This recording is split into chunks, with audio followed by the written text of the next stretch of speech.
Ine-itets na dating matinee idol na kahit may jusawa na, ay mahilig pa rin mang babae. Junjun!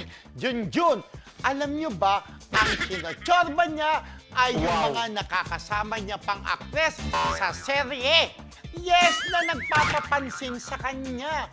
Kapag pinya o type siya, ay poporma niya ito.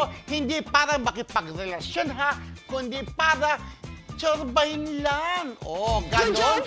Atong ating bida sa ating blind item. Ganon, di ba? Kasi gwapo naman So, siya. mahilig pa rin siya mag-chorba. Pero maingat, maingat. Eh, kasi may kondo to, itong aktor. So, dinadal niya doon sa kondo niya na siya lang ang nakatira. Yung pamilya niya kasi may sariling bahay. Alam mo, yung asawa ng isang actress, may alam din ako. Asawa ng isang actress. Yung jowa niya, mahilig din sa ganyan. Ay, Oo, kasi oo. gwapo sila, di ba? Oo, lalo na sa mga sexy star. After itong mga nagpapapansin sa kanya, sexy star din. Ah, Na sexy parang stars din.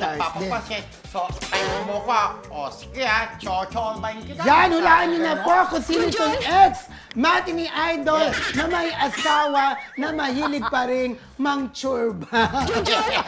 Yan dyan! John,